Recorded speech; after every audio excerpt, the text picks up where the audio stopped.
The past week, our Iraqi security force partners have continued pressing the fight against ISIS on multiple fronts, showing their capacity as a strong, united fighting force.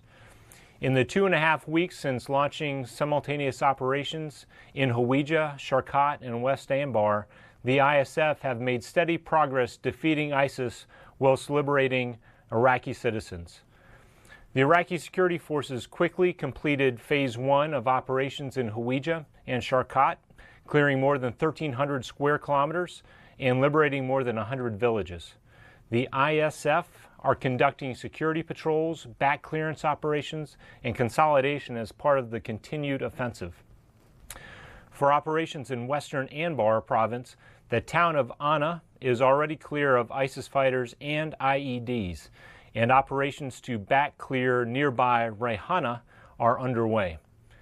As Iraqi security forces move towards Rawa, ISIS has established roving patrols to prevent the estimated 65,000 civilians there from leaving.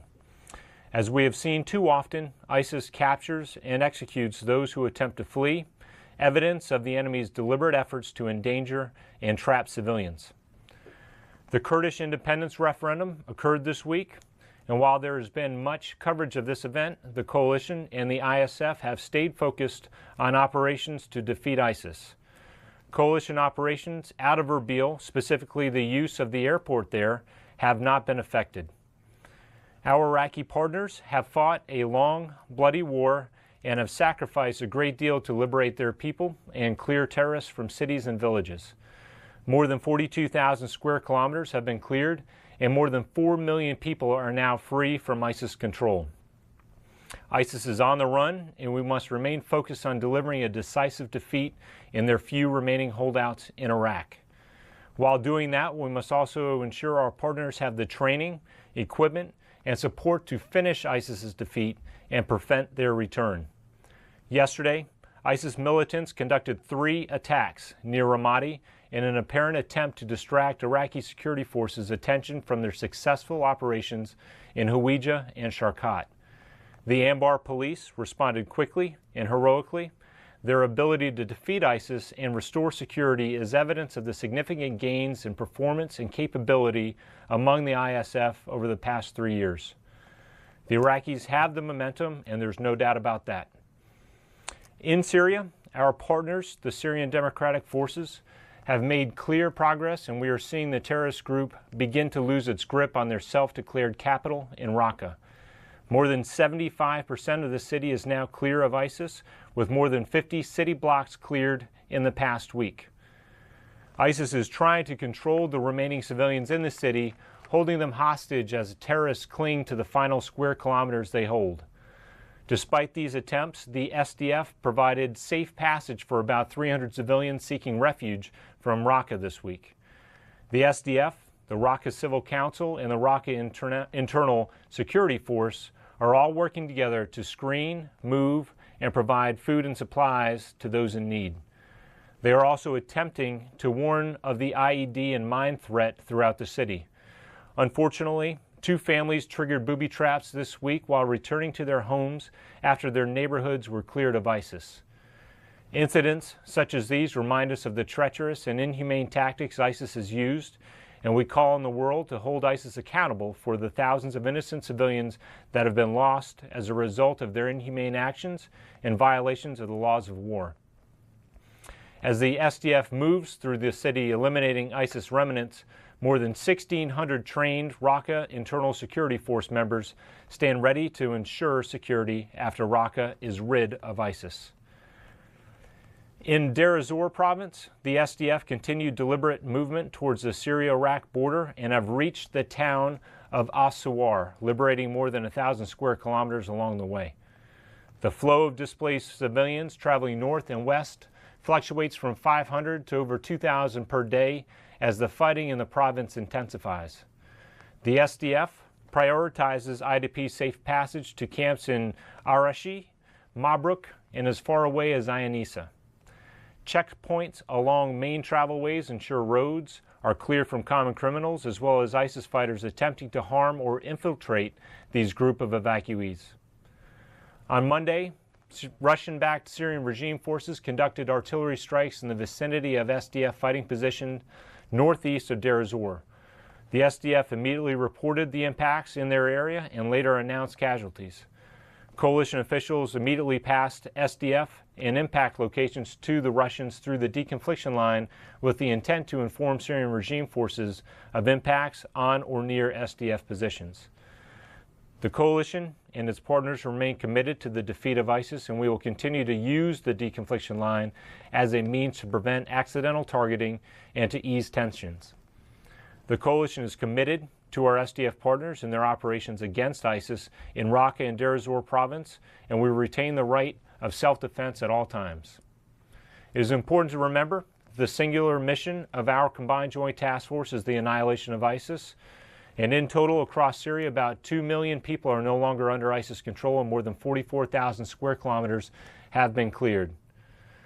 In a Pentagon press briefing early this month, I announced the coalition's successful strikes on high-value individuals, all tied to ISIS's unmanned aerial surveillance network. Today, we'll add 3 more to that list. Abu Muad al-Tunisi and Sajid Farouk Babar were killed in succession September 12th and 13th, respectively, by coalition airstrikes conducted near Mayadin, Syria. Abu Muad and Sajid were responsible for manufacturing and modifying commercially produced drones. These strikes were followed by 2 other airstrikes on September 14th against Abu Salman, an ISIS drone developer, along with his research lab located in Ashara near Mayadin. Abu Salman was killed while traveling with a terrorist associate in a vehicle from Mayadin to Al-Ashara. His death and the destruction of his drone facility will disrupt ISIS's development of weaponized drones as well as testing new software. The removal of these 3 highly skilled ISIS officials disrupts and degrades ISIS's ability to modify and employ drone platforms as a reconnaissance and direct fire weapons on the battlefield. ISIS is losing on all fronts, and they are losing their grip on their few remaining strongholds in both Iraq and Syria. But make no mistake, we fully expect fierce fighting in the days ahead. And while these terrorists remain a dangerous and desperate enemy, our ISF and SDF partners have proven they are up to the task. This week, our coalition mourned the loss of one of our own. A master sergeant from the French Army's 13th Dragoons Parachute Regiment was killed during combat operations in support of our fight against ISIS. We stand in solidarity with our French partners and extend our thoughts to his family, friends, and his comrades of the 13th. We will honor and remember his sacrifice, made in the name of freedom and our shared values. Colonel, regarding the Kurdish referendum, you said that so far use of the airport has not been affected. Are you certain that it will not be affected in the days ahead? If I understand correctly, the ban that was declared takes effect tomorrow. Have you been given any assurances that it won't be affected? And can you speak a little more broadly about the impact of the referendum on the counter-ISIS campaign, given the political tensions that are escalating? So you're absolutely correct. So right now, there's absolutely no effect on current military operations out of Erbil using the airport. And we remain in contact with both elements from the Kurdistan regional government and also with the Iraqi government of Iraq and Iraqi security forces. So I don't want to predict anything in the future, but right now, current operations continue, and we continue to go after ISIS. Now, as far as effects and what has happened as a part of the referendum in the current fight against ISIS, we've obviously continued to push on with what is going on in Hawija and Sharqat and in Western Anbar, and that has not been affected. However, we'll say that prior to the referendum, there were no questions about where the focus was from the Iraqi security forces. What I'll say now is that there are a lot of posturing and a lot of things that have been said about what could or may happen. And as military planners, we know that we are always trying to stay a couple steps ahead of our boss. So what I will say is that the focus, which used to be like a laser beam on ISIS, is now not 100% there. So there has been an effect on overall mission to defeat ISIS in Iraq as a result of the referendum. I hope that answers your question, sir. Can I have a quick follow-up? On your last point there about the 100% focus is something less than 100% now. Can you elaborate a bit on what the implications are of that in practical terms? I cannot. Right now I can. I can, clearly tell you that, that there are, plenty of things that are have been said and things that are drawing attention away from, defeating ISIS. And I think there's plenty of it that is out there to talk about, i.e. Forces going into particular locations. But again, the focus is not on ISIS as it once was prior to the referendum. We're hearing reports of new audio being released purporting to be ISIS leader al-Baghdadi. Are you aware of this audio release? Is the coalition analyzing it to determine its authenticity? If it just came out, I was not aware of it, and so as of this morning, from when I left to come over here, or later on in the afternoon, this is the first I've heard about it. Sir, and just to go back on something you said about the incident on Monday where the Syrian Democratic Forces reported coming under artillery fire from regime Russian-backed forces. Were there any coalition advisors present with those SDF units that received that artillery fire from the regime troops? I am not aware of any coalition forces that were nearby when those strikes happened. Going back to Raqqa really quickly, more than 75% of Raqqa is cleared. How many ISIS fighters do you estimate are still in the city? That we had estimated between 400 and 800 ISIS fighters remain in Raqqa, and we're talking about a 4 square kilometer area that remains in the city. The ISIS fighters still hold the stadium and are still holding the National Hospital compound that they've turned into their headquarters and logistics location. But that is isolated. Those are the remaining areas where the focus needs to be, and the Syrian Democratic Forces are continuing to push and make progress every single day. There was quite a bit of progress that was made this last week as far as clearing these blocks. But there's no question about it that the remaining areas are multi-story level buildings, and we expect also that the majority of the fighters that remain are foreign fighters and hardcore fighters that will fight to the death. And one follow-up, because you had mentioned that they're using civilians as hostages, what types of measures are the coalition using currently to ensure that the civilians will not get targeted as operations intensify for that last 25% of Raqqa? Yes, Carla, and the thing is that just as we do with any of our strikes and any of our targeting, we will always take into account civilians and non-combatants.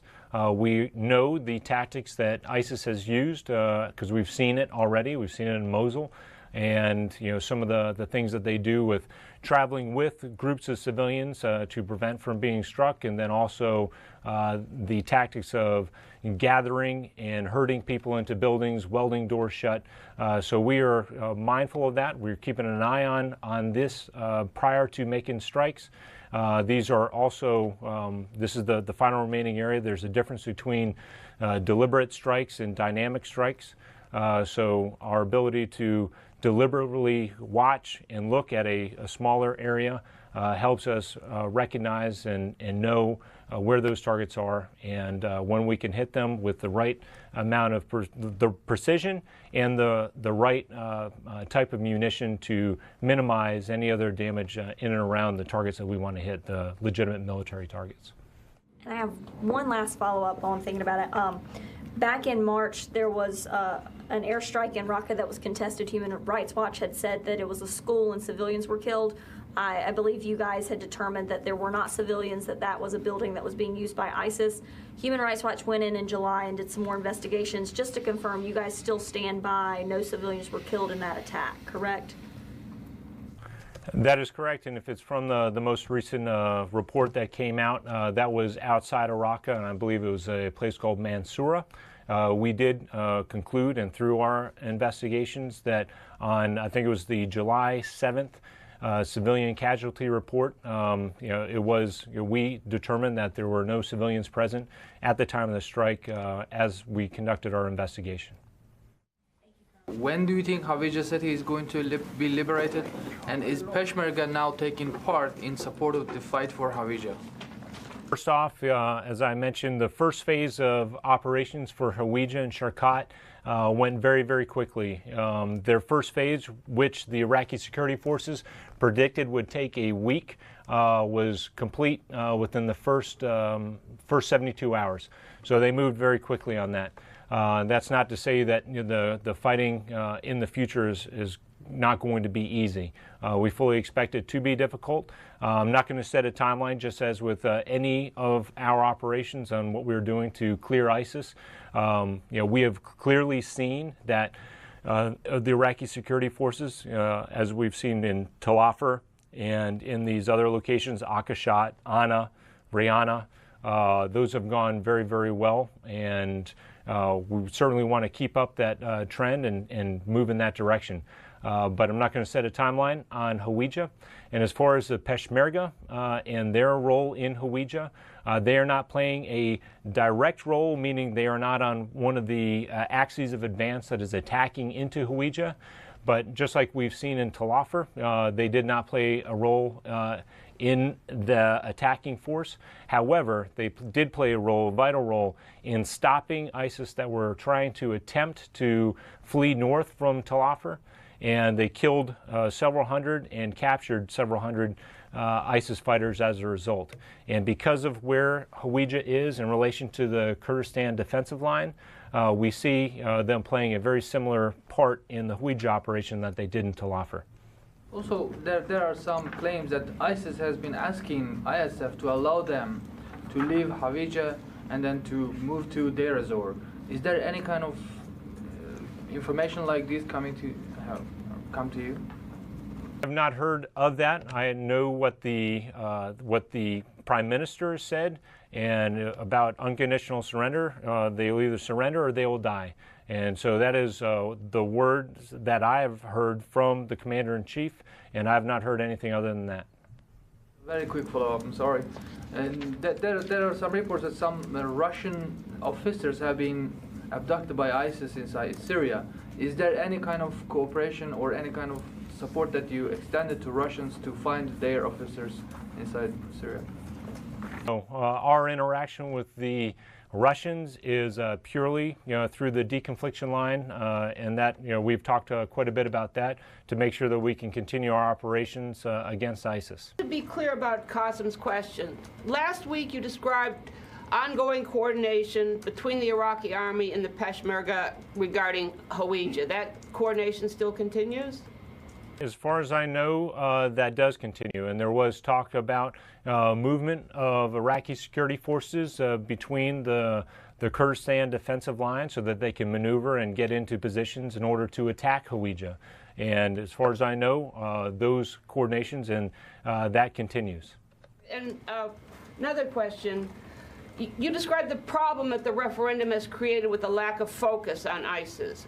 It's a lack of focus on the Iraqi side, and it's things like the Iraqi parliament calling for the Iraqi forces to take Kirkuk and its oil fields now. Is that the kind of thing you mean? I'm talking across the board. So I'm talking from Iraqi security forces. I'm talking from Peshmerga. I'm talking about ourselves as well, and the planning efforts that we have to look into and playing out the what ifs. I know I don't talk about the what ifs, but we have planners that try to predict and plan for potentials. And so that's where some of our efforts and our brain power has gone towards after the referendum has kicked off. And my final question. On Tuesday, General Dunford in Senate testimony gave us a suggestion that in 6 months, ISIS would essentially have lost all meaningful territory in Iraq and Syria. Would you agree with that estimate of about 6 months? I would agree that that we are moving along very well. I mean, you've got the last two holdouts in Iraq that are about to be taken, and you're at 75% in Raqqa, and there still does remain some work in the middle Euphrates River Valley. But really, essentially, once Raqqa is complete in Syria, to say they are completely hampered, I don't know about that. What I would say is that the battlefield and the military successes in Iraq and Syria are necessary, but that doesn't mean the end of ISIS. I want to go back to the KRG referendum. Could you tell us if coalition leaders have had any communications with the KRG about the referendum, about its timing? Could you tell us if the coalition feels disappointed about this referendum? And what kind of implications do you see in the next few days between Erbil and Baghdad?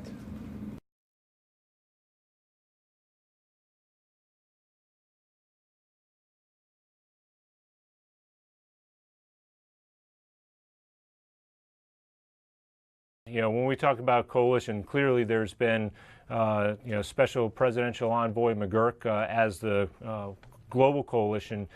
He has certainly played a part in dissuading the Kurdistan regional government from holding the referendum. As far as the coalition, when you're talking about those that wear this patch on our left shoulder, this is a political issue, and we are focused on the military efforts to defeat ISIS. And as far as I know, there have been no any kind of conversations from military folks trying to talk about the referendum. And I think you had another question.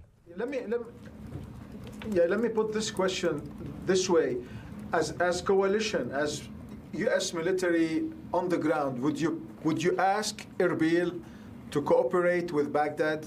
No. Wow. Role, Joe. So that would not be on us to do that. Okay, let me switch to Syria.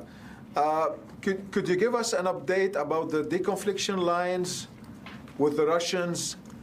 How much are they working right now? And what about Deir Zur? We have seen multiple attacks from the Syrian regime on SDF. Could you give us an update what's going on the ground? How much the Syrian regime is advancing in that area? So I'll have to parcel these. So the first thing about the deconfliction and how often that is. I talked to the last week about the face-to-face meeting. That happened. There has not been another face-to-face meeting that I'm aware of. I know that deconfliction happens multiple times during the day. So I've mentioned before, you have the line between the ground elements, and then you have a phone line between the air components and the air elements, both Russian and with the coalition side. They talk on those lines multiple times a day. And as far as the attacks that have happened, or the impacts that have landed nearby SDF troops, that happened on the 16th of September and on the 25th of September. And in both cases, we immediately informed the Russians and attempted to deconflict. And so we will continue to do that, and so that we can continue to focus on our mission on defeating ISIS. As far as where the Syrians are and the regime is, they are still maneuvering to try to move on ISIS in Deir ez-Zor city, but there are elements that are on the eastern banks of the Euphrates River. And we've maintained a distance with the SDF and with the regime elements on that eastern side, and that's why these deconfliction measures are so important, so that we can stay focused on our mission. You said that you don't want to predict anything at the moment, so I suppose there are some negotiations right now. If the coalition planes cannot use this airport, what is the plan B? Well, it hasn't happened, and I don't want to go to a plan B until it does. So right now, military operations and operations out of Erbil Airport continue, and elsewhere throughout and other places in Iraq. So I'm not going to make any kind of predictions to say what will the plan B be. Shelling on Monday from the Syrian troops toward the SDF. Did you said you guys used the deconfliction measures immediately?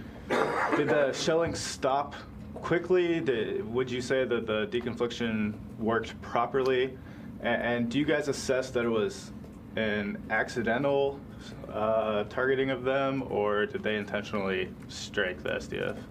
The indirect fire happened, and it stopped, and it was immediately reported, the points of impact, and then there was no indirect fire that happened as after that. Whether or not to say that they were purposely aiming at that, we don't know and can't tell that. But that's why we have the deconfliction line in place, so that we can prevent these things from happening and try to prevent them from happening again in the future. And then on a totally different topic, these 3 high-value targets that you guys hit that were involved in the drone reconstructing, manufacturing, what have you. Do you guys have any idea on where they learned their skills on turning these drones into kind of weapons? Are these foreign guys that have come in from Europe or somewhere else? Yeah, Corey, I'm not sure where they learned how to do it. I know that we found out who was doing it, and we've been able to dismantle and really pull apart this entire network. And so they're not doing it anymore, that's for sure. But to answer your question, I don't know where they learn these skills. But I know that they can't teach them anymore, and we know that they cannot use these skills anymore in Iraq, Syria, and then push it out to others globally. Since we last talked Thursday, have there been any additional meetings between Russians and the U.S. in face-to-face in Syria? There have not. And then going back to the Baghdadi audio, there in the translations that are coming out, there are indications that this is a recent audio references to Raqqa, Mosul, North Korea. Can you give us a sense, have there been any change in the assessment of where his whereabouts may be, assessment of whether he's alive or dead? I know we talk about this quite a bit, but can you give us your latest sense for what the coalition sees? I know that we have always, without verifiable evidence of his death, we have continued to assume that he is alive. And I know that we have professionals that are out there in our organization that are specifically looking for Baghdadi and people like him. And clearly today with the HVIs that I've mentioned and the going to probably the 50 or 60 that I've mentioned since I've been here, we're very good at what we do as far as going after and dismantling these networks and going after these high-value targets. Again, even when General Townsend was here prior to his departure, we did not know where Baghdadi is. I'm sure that our professionals are looking at this audio just as quickly and as thoroughly as you guys are. So if there is any evidence to point to or say where he is, we may have folks moving in right now. On the Kurdish reaction, I wonder if you could describe any kind of mood or communication you're hearing from Peshmerga up in Erbil, especially the ones who've been training with Americans for the last couple of years for that ISIS fight. I know there was never any kind of expectation on the future, but certainly among those fighters, it was an assumption there would be at least a referendum, and America would be backing them. So, I mean, are you hearing words of betrayal, of questioning? And I know it's not at the political level, but I mean, commander to commander with the partners you've had shoulder to shoulder out there. I don't know that, and that's a good question. I have not talked to our comrades who are working with them up in Erbil, but I have not heard any reflections negatively or otherwise from what has happened. So I just don't know that answer for you. I apologize. the Russian Ministry of Defense released what it said was images, satellite surveillance images of what it said were U.S. coalition and SDF positions in Syria. Now, whether or not these images, if the images are accurate, real, is this kind of in the spirit of deconfliction? Does this not provide ISIS with kind of intelligence on SDF and coalition movements? And was that publication protested via the deconfliction line? Okay, so Ryan, we saw the same pictures, and what I'll just say is that the deconfliction that is happening, with our counterparts here in Syria and on the ground continues, and it goes well. Some of the things that have been coming out of the MOD are not exactly in line with the efforts that are going towards deconfliction here. So what I will say is, we're going to continue to work through the deconfliction, just as we did in May when the tensions ran high, and we'll continue to work it. We are always available on the other ends of our deconfliction lines 24/7. Just to follow up, though, if the Russians were to publish images of coalition positions, doesn't that pose a serious risk to U.S. and other coalition forces? If they were accurate, perhaps. But what I'll do is, if it does pose a risk, that will be something that would go direct with Russia at the MOD, probably from OSD, and we would likely have, if they were accurate, we would likely have those same discussions on the deconfliction level and between General Funk and his counterpart as well. But those at our level we have not had to come to those discussions. Obviously, the Kurdish referendum, like you said, did have an impact on the focus in the fight against Islamic State. Is there anything beyond a loss of focus that's been impacted by the referendum? Not that I know of, Idris. Not at the coalition level. I can't, speak for any levels higher, whether it's from the embassy or elsewhere. But at the coalition level, no.